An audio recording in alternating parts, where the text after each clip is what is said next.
Helo bawb a chroeso nôl i'r ardd. Wel, dwi fan hyn yng nghysgod yr ysgawen anferthol yma. Ysgawen blanes i 4 blynedd yn ôl o wneud toriad planhigyn, credwch chi'n y byd o. A heddi, dwi eisiau dangos i chi shwt i fynd ati i greu toriadau planhigion ac o'n y planhigion i chi'n hoffi yn yr ardd. Mae tymor yr Hydref yn adeg arbennig o dda i wneud toriadau planhigion allan o blanhigion plennog fel y cyrrens cochion fan hyn. Ac yn syml, beth yw toriad planhigyn, ond defnyddio darn bach o goesyn y planhigyn i roi fe mewn potyn o gompost a gobeithio am y gore wneith e wreiddio. Ac os mae'n llwyddo, gewch chi blanhigyn newydd gywir yr un peth ar fam blanhigyn. Yn gynta, ewch gyda par o siswrn docio a thorrwch uwch ben unrhyw flagur newydd sydd wedi ffurfio yn y planhigyn. Torrwch ar ongl o 45 gradd mwyn sicrhau bod y dŵr yn rheadru oddi ar y planhigyn gwreiddiol. Nawr ein bod ni wedi casglu'n toriadau ynghyd fan hyn, mae'n bryd i ni baratoi nhw i botio ymlaen.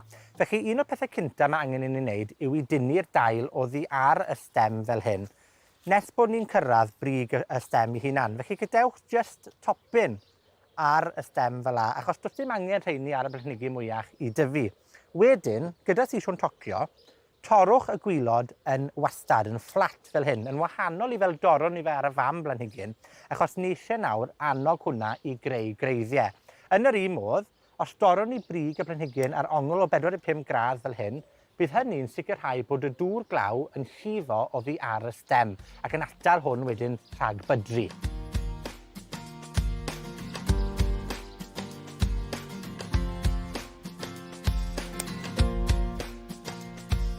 Felly, nawr bod ni wedi paratoi'r coesau i gyd fan hyn, a fel allwch chi weld, mae pentwr ohonyn nhw da fi, a mae hwnna'n bwriadol iawn hefyd. Mae wastad yn well torri mwy, achos mae hwnna'n golygu gewch chi fwy hefyd, achos weithiau mae rai ohonyn nhw yn naturiol yn ffili. Felly, gyda photyn o gompost, ewch gyda'r stem, yn syml reit, a gwasgwch wrth ochr y potyn fel hyn, mewn yn ddwfwn iawn. Pidwch â chyffwrdd â'r gwilod, byddwch chi'n teimlo pryd, ceisiwch codi fe tym bach, a gwnewch hynny wrth amgylch y potyn yr holl ffordd rownd. A dyna ni, mae mor syml yna, a chi wedi creu wedyn llond y lle o blanhigion cyrrens cochion newydd i'r ardd.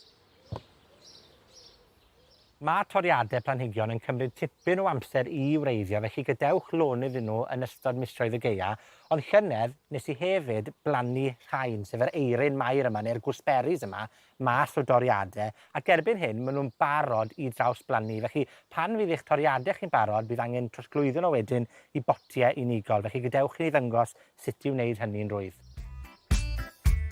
Yn gynta, mae angen tynnu'r planhigyn oddi allan o'r pot, ac wedyn gwahanu pob un stem. Unwaith bod chi wedi gwneud hynny, gosodwch y rai unigol mewn pob potyn ar wahân. Gosodwch compos o'i hamgylch nhw, gwasgu fe lawr yn gadarn fe bod y gwreiddiau mewn yn dda. Ac wedyn bydd rhain eto yn tyfu dros y gaea ac yn barod i blannu'n yr ardd blwyddyn nesaf. Mae gwneud toriadau planhigion yn ffordd arbennig o dda, nid yn unig i greu planhigion newydd, ond hefyd i ddiogelu planhigion tyner yn ystod y gaea. Gyda fi fan hyn yn y cafn yma, mae pelargoniums, neu byddech chi falle'n cyfeirio atyn nhw fel geraniums. Nawr, gyda pelargoniums, dyn nhw ddim yn hoffi rew, felly unwaith eith y rhew yn y glatch y mis Hydref, bydd rhain yn marw'n anffodus. Ond ffordd arbennig o dda i gadw nhw dros y gaea yw i wneud toriadau bach o'r stemiau fwyaf cryf, fel hwn fan hyn, i blannu fe mewn potyn bach, gosod e'r silff ffenest y gegin, bydd hwnna wedyn yn tyfu'n hapus braf yn ystod y gaea, ac erbyn y Gwanwyn bydd gyda chi gywir yr un planhigion a dyw e ddim wedi costi yr un ginog i chi.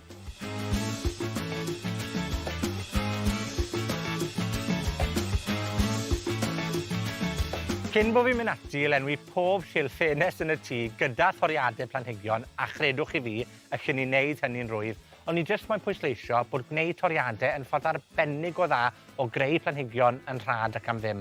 A fel dwedodd Crwys yn ei gerdd y border bach, gwreiddyn bach gan hwnna hon y nawr ac yn y man. Fel yna'n ddigon syml y daith, yr eden fach i'w rhan.